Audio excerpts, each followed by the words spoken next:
할렐루야. 예, 영상을 하나 준비했습니다. 우리 영상을 한번 함께 먼저 보시고 우리 함께 말씀을 나누도록 하겠습니다.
쯔쯔쯔 하면서 되게 마음이 안쓰러운 그런 분들이 있고, 또 어떠한 아픔들이 떠오르면서 마음 가운데 참담한 마음이 계신 분도 있을 수 있습니다.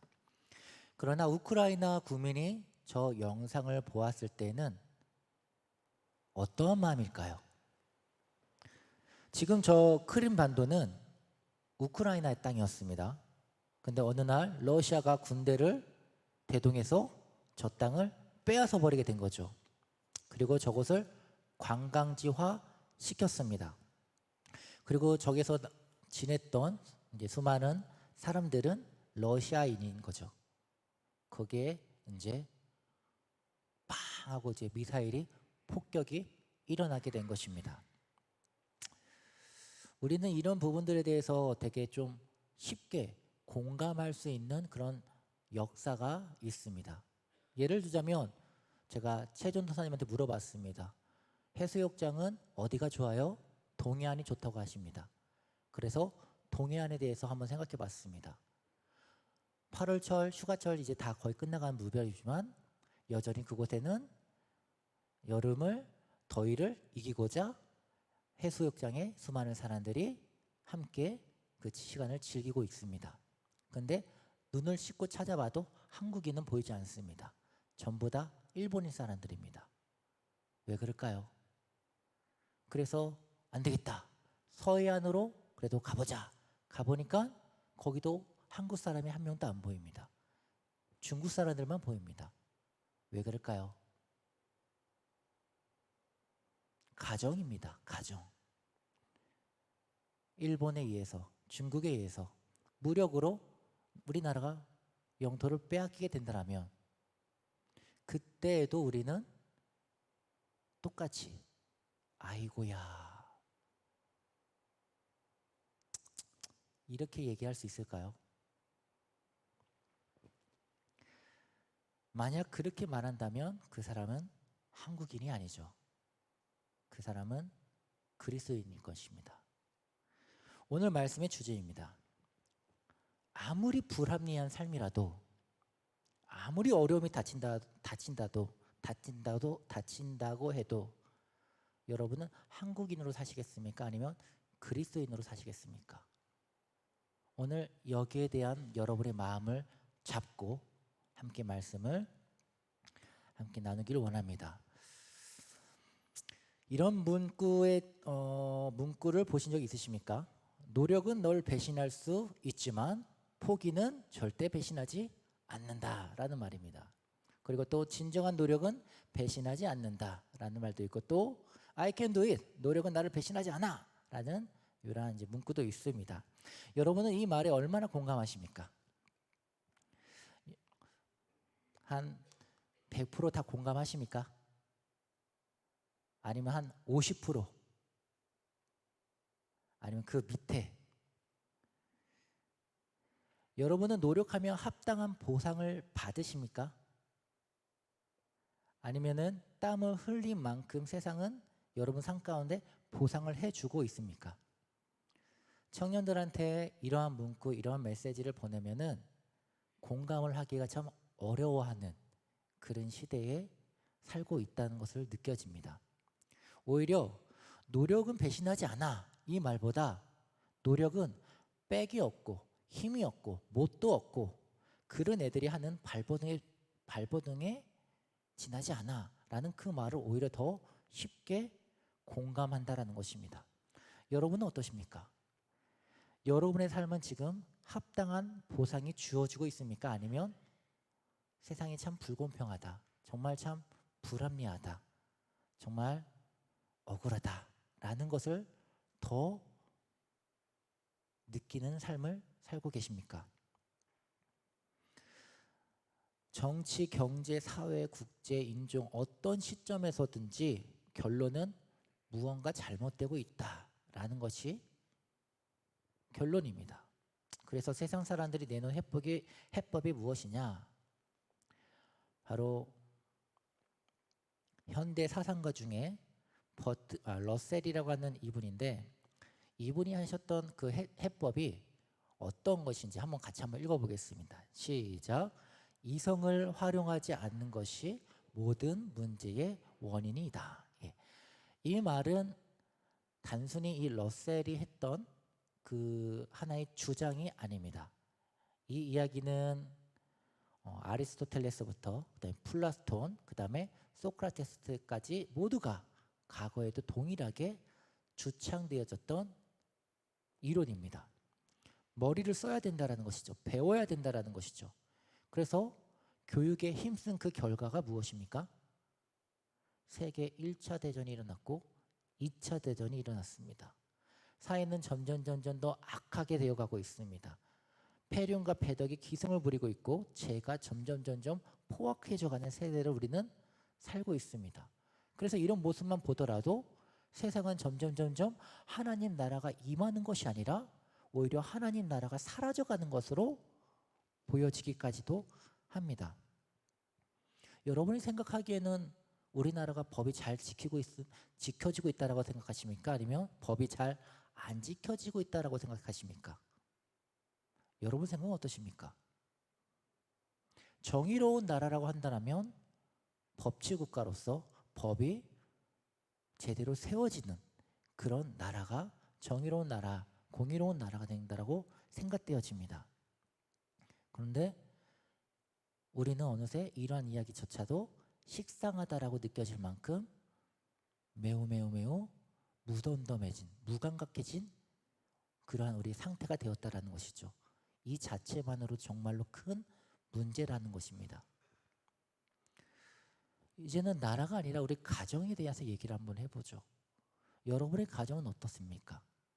여러분의 가정은 공의와 사랑과 평화가 넘쳐나는 곳입니까? 집에 들어가면 웃음이 넘쳐나십니까? 집에 빨리 들어가길 원하십니까? 들어가신다면 그 이유가 무엇입니까? 사랑하는 가족을 보기 위해서이십니까? 아니면 그냥 나만의 시간을 휴식을 얻기 위해서이십니까? 어떤 분은 오히려 집에 들어가기 싫어하시는 분도 있지 않을까 모르겠습니다. 그렇다면 성도의 가정이 그런 상태가 되었다면 우리는 도대체 어떻게 살아왔다라는 것입니까? 여러분, 뭐가 문제일까요? 다 같이 따라하길 바랍니다. 첫째, 내가 문제다. 감사합니다. 제가 예상하기에는 아무도 안 따라해 줄 줄 알았는데 몇 분이 따라해 주시네요. 내가 문제입니다. 내가 문제라는 말은 무슨 말이냐면 인간 자신, 우리 인간의 본성은 전적인 문제가 있는 상태라는 것을 모른다라는 것입니다. 사람은 완벽해질 수가 없습니다. 사람은 오늘은 섰지만 내일은 넘어질 수도 있고 반대로 오늘은 넘어졌지만 내일은 설 수 있는 존재가 사람입니다. 이것을 우리는 많이 경험해보고 살아오고 있지 않습니까? 그런데 이것을 우리는 한편에 딱 멀리 내버려 두고 무시하고 산다라는 것이죠. 그래서 문제가 우리를 찾아오는 것이 아니라 우리 자체가 문제라는 것을 망각한다라는 것입니다. 내 안에서 원인을 찾는 게 아니라 계속 외부로부터 원인을 찾다 보니까 결국 어떤 결론에 이르게 됩니까? 삿대질하면서 이게 뭐죠? 너 때문이야. 항상 남 탓을 한다는 것입니다. 너 때문이야. 네가 못해서 그래. 네가 실수해서 그래.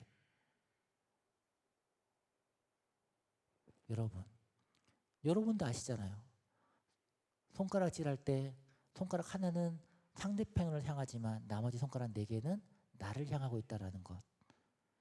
근데 그것보다 더 무서운 것은 하나님이 심판하신다는 것입니다. 우리 모두는 그분의 심판을 피할 수 없는 그러한 삶을 점점 그 시간을, 그 타이밍을 다가가고 있다는 것입니다. 두 번째 뭐가 문제냐? 함께 읽어보겠습니다. 시작. 둘째, 마귀가 문제다. 예, 마귀의 존재를 모르고 살아가는 때가 너무나 많다라는 거죠. 왜? 눈에 안 보이니까. 단장 현상은 눈에 보이는데 마귀는 눈에 안 보여요. 그래서 때로는 내가 마음 가운데 시기, 질투, 분냄, 다툼 이러한 육적인 그러한 욕구들 또는 게임들, 나쁜 생각들 이런 부분들에 휩쓸려 가지고 그 삶 가운데 계속 제 가운데 빠져나가지 못한다는 것이죠. 마귀를 이길 수 있는 것은 무엇입니까? 물어보겠습니다. 여러분이 생각하기에 마귀를 대적할 수 있는 능력은 어디서 나온다고 생각하십니까? 예수님 한번 생각해 보시죠. 예수님을 마귀와 싸울 때, 광야에서 싸울 때 무엇으로 싸웠습니까? 그렇습니다. 몇 가지가 있겠지만 또 제자들이 예수님한테 왜 우리는 저 마귀를 내쫓지 못했습니까? 라고 물었을 때 예수님께서 뭐라고 말씀하셨죠? 맞습니다. 기도. 우리 이것만 놓고 보더라도 말씀과 기도의 삶을 우리가 무장하지 않고서는 마귀를 이길 수 없다라는 것을 우리는 놓치지 말아야 된다는 것이죠. 그럼 여러분 오늘 하루의 삶 가운데 말씀과 기도를 얼만큼 힘쓰셨습니까? 마귀는 여러분을 오늘도 공격했습니다. 어제도 공격했고 내일도 공격하실 것입니다. 공격할 겁니다. 예, 높임말을 해서 좀 그러네요. 공격할 겁니다. 언제까지? 우리가 망할 때까지. 우리가 망하면 손대지 않을 겁니다. 그럼 우리는 이러한 마귀의 공격을 알면 어떻게 해야 될까요? 알면 어떻게 해야 될까요? 그렇죠.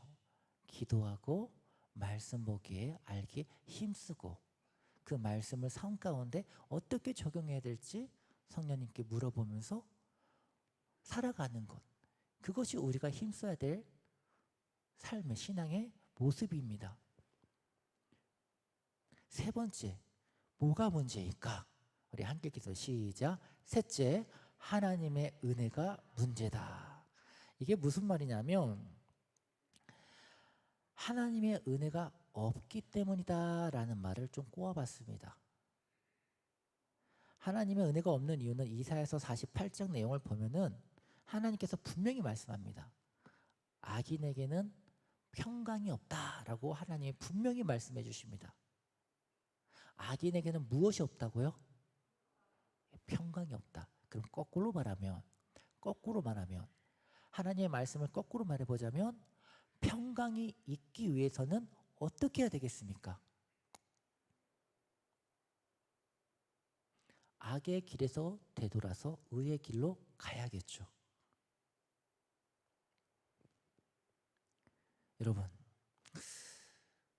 기억해 보시기 바랍니다. 우리가 창세기 내용을 보면 홍수의 이야기가 있죠. 홍수의 그때 그 시기 때 사람들은 어떠한 일에 힘썼습니까? 맞습니다. 먹는 것, 또 마시는 것, 또 노는 것. 먹고 마시고 즐기는 이 삶의 모습에 그들이 힘썼고, 홍수가 나는 그 날, 그리고 홍수가 내리치는 그 순간에도 그들이 행했던 것은 먹고 마시고 노는 그 삶이었습니다. 예수님께서도 말씀하시죠.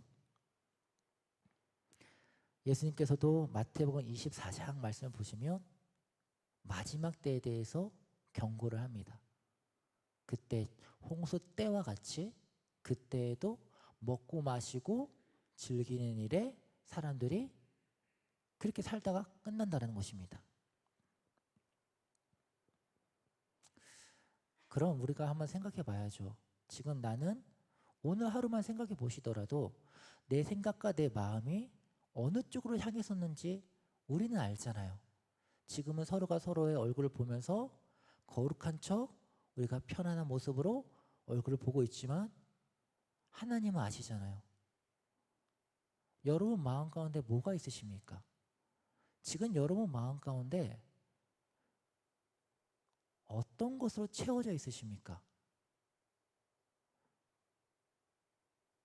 그 채워져 있는 그것이 하나님께 드리기에 합당한 것입니까?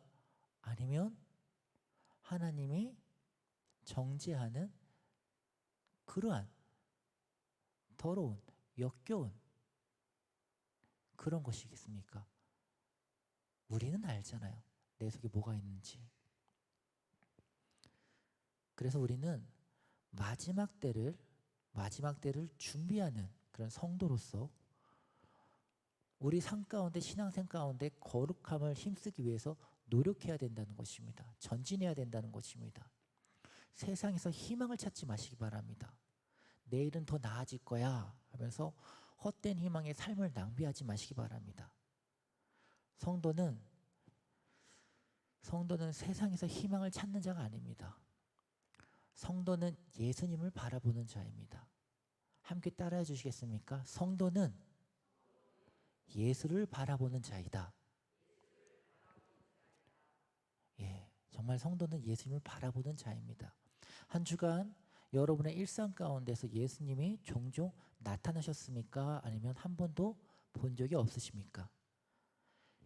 이미 예수 그리스도로 말미암아 우리는 새 사람이 되어졌고 새 생명을 입었습니다. 하나님 나라가 임했습니다. 그런데도 불구하고 왜 우리의 일상 가운데 예수님이 안 보일까요? 왜냐하면 우리의 시선이 여전히 세상 가운데 매여 있기 때문에 그렇습니다.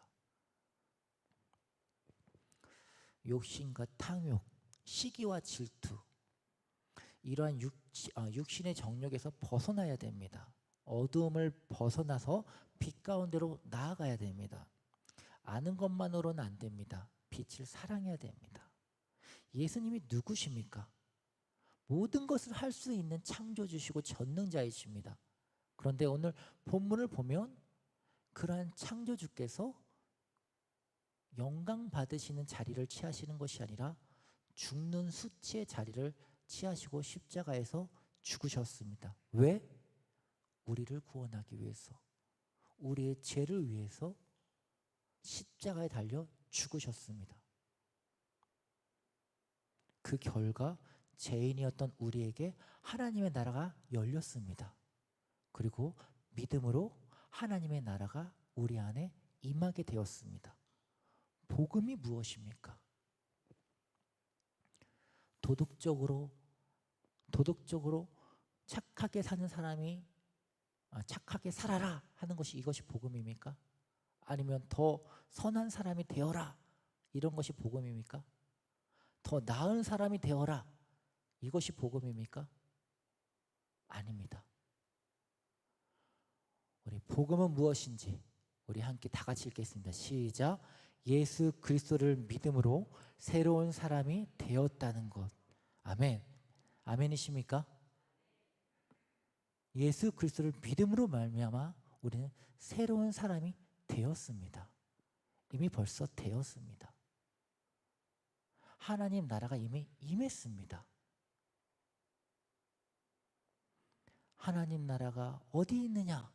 저기 있다고 해도 듣지 말고 저기 있다고도 가지 말아라. 이미 너희 안에 하나님 나라가 임했다라는 예수님의 말씀을 기억하시기 바랍니다. 하나님의 나라는 눈으로 볼 수 있는 것이 아니지만 우리 안에 이미 임마누엘 대신 주님께서 함께하고 있다는 것을 여러분이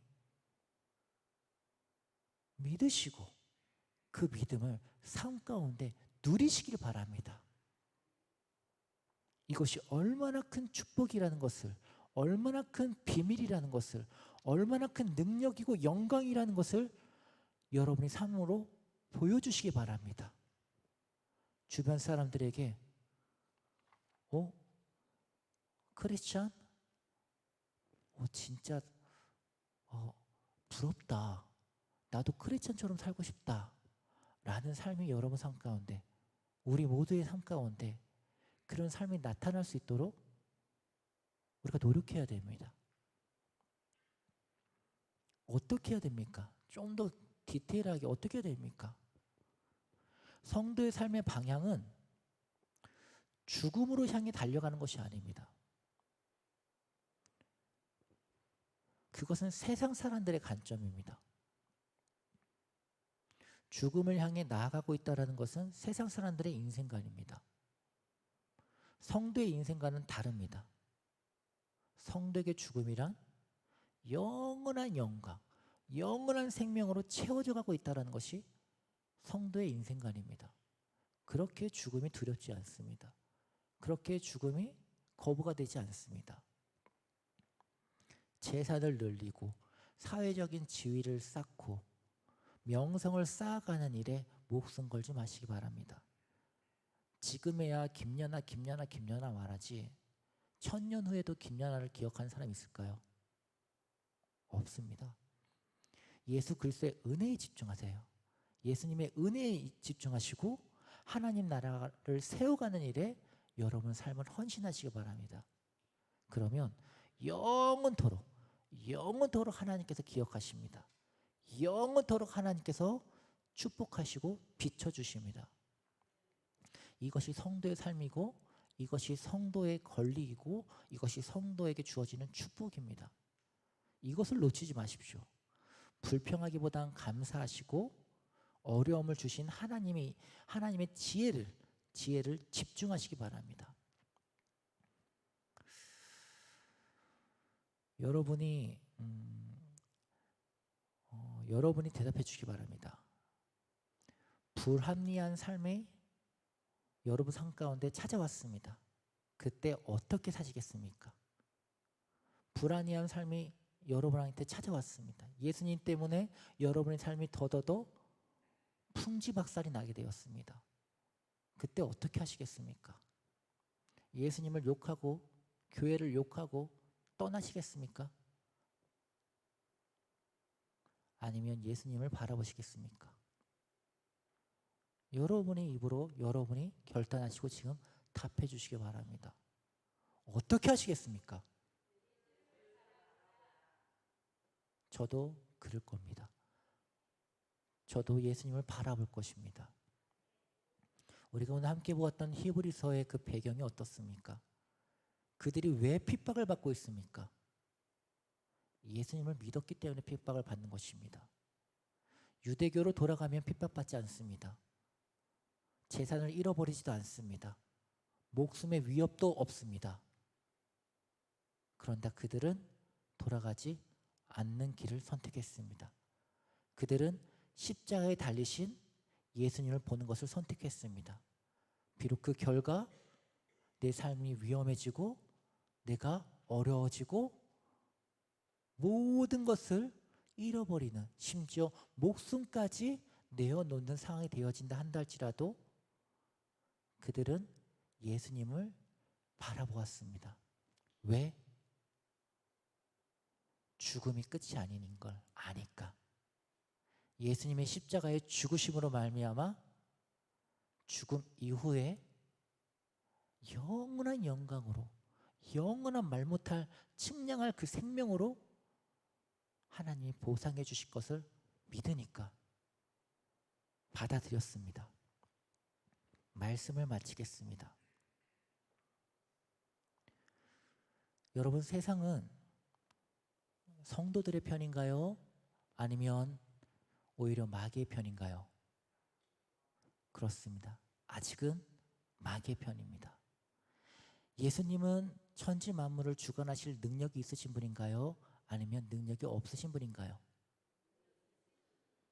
맞습니다. 오늘 함께 보았던 말씀 8절과 9절 말씀을 보면 모든 만물을 다 다스리실 그 권능이 계신 분이 예수님이십니다. 그러나 지금 우리는 아직 그 모든 것을 다스리시는 것을 보지 못하고 있다라고 8절에 말하고 있습니다. 그런데도 불구하고 9절에 뭐라고 말하냐? 그래도 우리는 예수님을 바라봅니다 라고 9절에 신앙의 고백을 하고 있습니다. 억울해하지 마십시오. 낙심하지 마십시오. 여러분 삶 가운데 어떤 어려움이 어떤 힘듦이 찾아온다 한다 할지라도 모든 억울함을 풀어주실 주님이 반드시 오십니다. 천군 천사를 대동하고 모든 우주 만물이 그 발 앞에 엎드려서 그분의 입 끝에 어떤 말이 나올지 어떤 심판이 나올지 주목하게 되는 벌벌벌 떨리는 그 위엄과 영광 앞에 서는 날이 분명히 옵니다. 그리고 우리는 오늘 그 날을 향해 한 걸음 더 나아갔습니다. 몇 걸음 나아갈지 아니면 언제가 될지는 우리는 알지 못하지만 분명한 것은 천지 만물의 주관자가 되신 그분께서 하나님께서 약속하셨습니다. 반드시 오신다고. 그리고 그날에는 모든 것들이 다 보답해 주신다라고. 성도는 그것을 믿고 살아가는 존재입니다. 그러니 내 배우자가 문제입니까? 예수님을 보시기 바랍니다. 내 자녀가 문제입니까? 예수님을 보시기 바랍니다. 직장이 문제이십니까? 예수님을 보시기 바랍니다. 모든 상황에서 예수님을 보시기 바랍니다. 그럼 어떤 고난도 인내할 수 있는 힘이 샘솟아납니다. 우리 시간 함께 그러한 은혜와 소망을 품으면서 함께 찬양하고 기도하길 원합니다.